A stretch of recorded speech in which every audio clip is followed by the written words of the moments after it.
निवेदिता सराफ recipes मध्ये तुम्हाला सगळ्यांचं खूप खूप स्वागत आहे.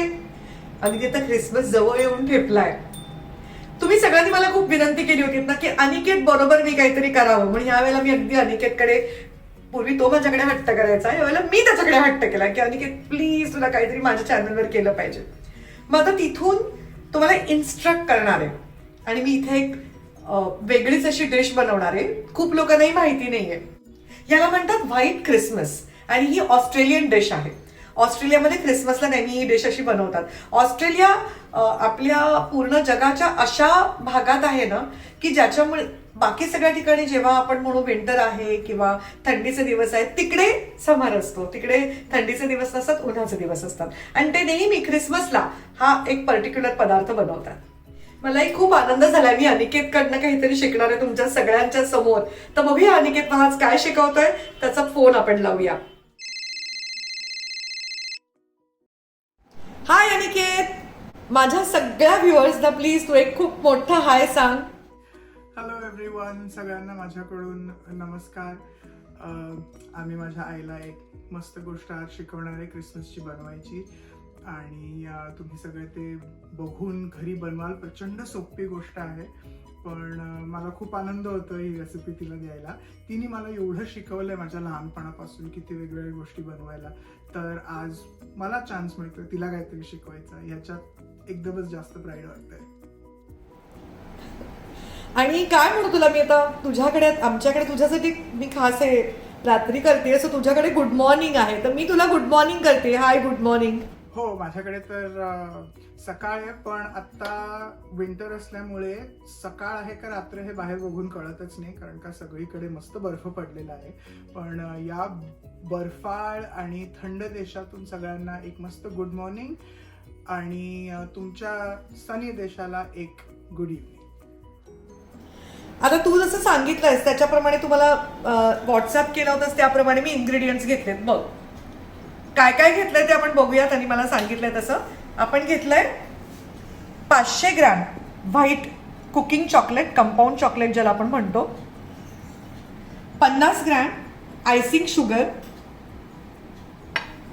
25-30 बदाम जे आपण असे अर्धे कापून घेतलेत पहा, 1 चमचा vanilla essence, 1 teaspoon vanilla essence आणि 1 टेबलस्पून कोकोनट ऑइल. आता हे कोल्ड प्रेस कोकोनट ऑइल असतं ते आपल्याला घ्यायचंय. हे मोठे बेदाणे आहेत बघा, ज्याला सुलतानाज म्हणतात. हे मोठे बेदाणे आहेत, हे 100 ग्रॅम आहेत. ग्लेज चेरीज केकमध्ये वगैरे आपण घालतो तशा ह्या 100 ग्रॅम आहेत. हे आहे डेझिकेटेड कोकोनट, असं छान बारीक खिसलेलं असतं ते, हे पण आहे 100 ग्रॅम. आणि हे आहेत राईस क्रिस्पीज. आता राईस क्रिस्पीज म्हणजे ह्या मिळतात वाण्याकडे, तुम्हाला जर ह्या नाही मिळाला, हे सिरियल आहे म्हणजे ह्याच्यामध्ये दूध घालून सकाळी आपण कॉर्नफ्लेक्स कसं खातो तसं खाल्लं जातं. तर ह्या राईस क्रिस्पीज जास्त क्रिस्प असतात म्हणून अनिकेतनी मला स्पेशली घ्यायला सांगितलं. राईट अनिकेत? आपण समजा कुरमुरे घेतले तर काय होईल रे? नाही, कुरमुरे चालणार नाही, कारण का कुरमुरे ना आपण जे खातो ते पातळ असतात, पण राईस क्रिस्पीज त्याच्यापेक्षा थोड्याशा थिकर असतात, त्याच्यामुळे त्या तुटत नाहीत चॉकलेटमध्ये आणि त्याचा लगदा होत नाही आणि ते चांगल्या मस्त क्रंची राहतात. तर शक्यतो राईस क्रिस्पीजच वापराव्या. ओके ठीक आहे, म्हणून राईस क्रिस्पीज घेणं गरजेचं आहे ना. आय थिंक मी सगळं घेतलं ना, माझ्यातनं काही राहिलं नाहीये ना. हो, सगळं एकदम बरोबर आहे. तर आता पहिले जे ते बदाम आहेत ना ते गोल्डन ब्राऊन होईपर्यंत रोस्ट करून घे. ओव्हन मध्ये करू शकतेस, नाहीतर तव्यावरती पण करू शकतेस.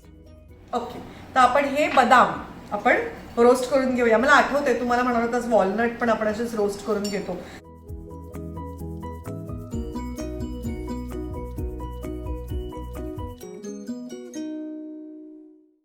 आता ना जे ते व्हाईट चॉकलेट जे आहे ना ते एका डबल बॉयलर मध्ये मेल्ट करायला घे. आता आपण हे ह्याच्यामध्ये चॉकलेट मेल्ट करायला ठेवूया अनिकेतनी सांगितलं त्याप्रमाणे. तुम्हाला आठवत आहे का आपण डोनट्स केले होते, डोनट्ससाठी आपण व्हाईट चॉकलेट मधले डार्क चॉकलेट मध्ये बनवले होते, तेव्हा अशाच डबल बॉयलर मध्ये आपण ते चॉकलेट मेल्ट करायला ठेवलं होतं. तसंच आपण आता करतोय.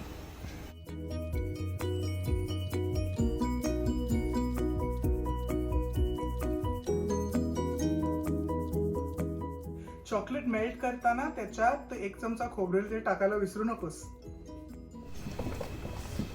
हे आपण टाकतोय ते कोकोनट ऑइल. मस्त मेल्ट झाले ते चॉकलेट. आणि आता ते चॉकलेट जे आहे ना ते साधं होईपर्यंत थांबू नकोस, म्हणजे रूम टेम्परेचरला येईपर्यंत थोडंसं कोमट असताना, पण एवढं की तू त्याच्यात बोट घातलंस तर बोट भाजलं नाही पाहिजे, पण थोडंसं गरम वाटलं पाहिजे.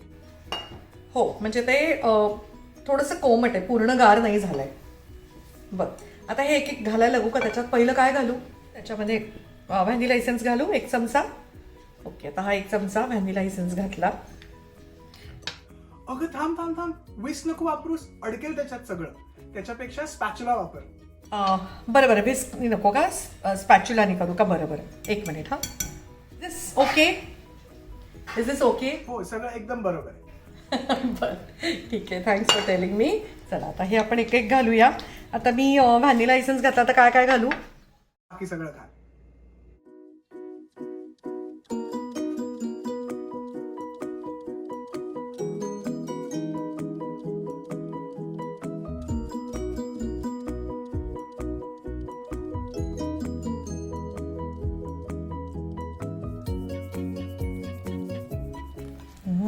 Aniket, it's looking very interesting.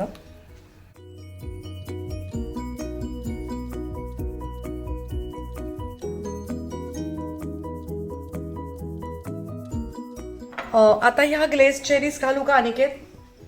अगं मम, 1 मिनिट थांब. त्या चेरीज ज्या आहेत ना त्या अख्ख्या घालू नकोस, त्याचे तुकडे करून घाल. अच्छा, ते कापू का? एकाचे अर्धे. Okay okay, sorry. 1 मिनिट.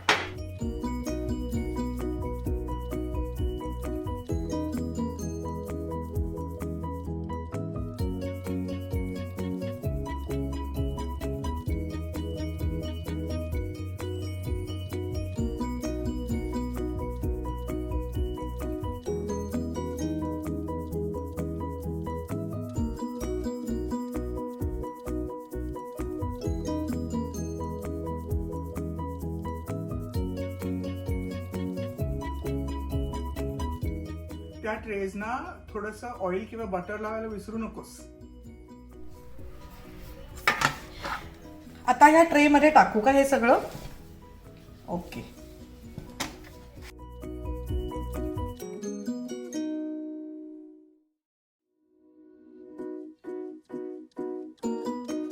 आता ना ते नीट वरतून फ्लॅट करून घे. असं घट्ट सगळं घेतलं मग अनिकेत दाबून, बरोबर आहे ना? बसलं, बरोबर बसलंय सगळीकडे ते. आणि हे ट्रेस पण छान बरोबर मिळाले बघ मला साईजचे ना. म्हणजे आपण जो कोकोनट घेतो प्रमाणाचा, त्याशिवाय थोडं कोकोनट आपल्याकडे डेसिकेटेड कोकोनट जास्त असलं पाहिजे ना. तर हे असं वरून पेरू का?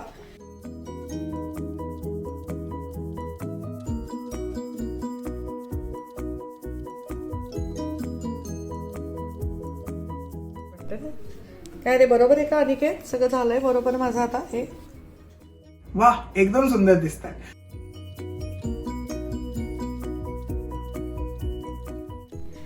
मस्त दिसतात दोन्ही tray Aniket. Thank you so much. खूप अनयुज्युअल रेसिपी सांगितलीस तू आम्हाला. आता काय करू? हे दोन्ही ट्रेस काय करायचे? फ्रीज मध्ये ठेव 4 तासासाठी. पण काय ना, आपल्या फ्रीज मध्ये भरपूर गोष्टी असतात, तर कधी कधी दरवाजे वगैरे पुन्हा पुन्हा उघडले जातात, तर थंड हवा बाहेर जात राहते. त्यामुळे आपल्याला कधी कधी आपल्या फ्रीज मध्ये गोष्टी सेट व्हायला वेळ लागते. तर 4च्या जागी 6 तास ठेव. सो आता अनिकेतनी आपल्याला शिकवल्याप्रमाणे हे दोन्ही ट्रेज आता आपल्याला ठेवायचेच फ्रीजमध्ये 4 तासासाठी. खरं तर तो म्हणाला, पण त्याचं म्हणणं बरोबर आहे, आमच्या फ्रीजमध्ये खूप सामान असतं. सो 4 तास काही पुरणार नाहीत, मी ते 6 तास ठेवणार आहे. आणि 6 तासांनी बघूया त्याच्या मस्त वड्या पडणार आहेत, तो म्हणाला त्याप्रमाणे. वा मम्मा, किती छान दिसतंय. I am so proud of you. ऐक, आता ना ते अख्खच्या अख्खं स्लॅब बाहेर काढ. मस्त झालंय ते, सेट झालंय. आता काय करायचं अनिकेत? आपण हे मग त्याच्या वड्या पाड. आपण नारळाच्या वड्या कशा पाडतो ना तशा वड्या पाडायच्या ना त्याच्या चक्क.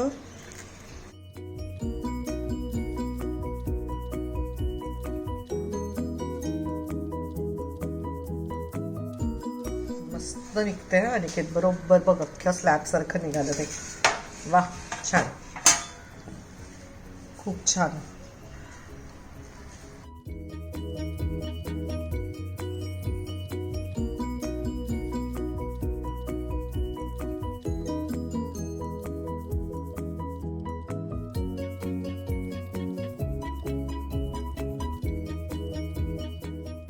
वाह, किती सुंदर दिसत आहे. ह्या म्हणजे ऑस्ट्रेलियन नारळी वड्या झाल्या.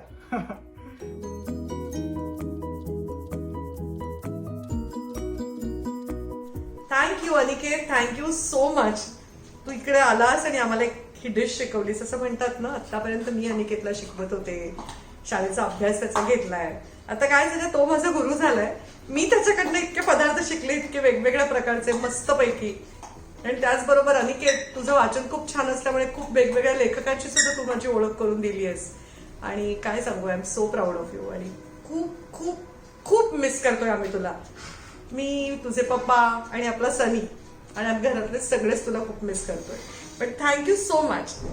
सो व्हाईट क्रिसमस आपल्याला शिकवलाय अनिकेत सराफून. तर सगळ्यांना माझ्याकडून एक खूप मेरी क्रिसमस, आणि मी पुन्हा येईनच तुमच्याशी बोलायला.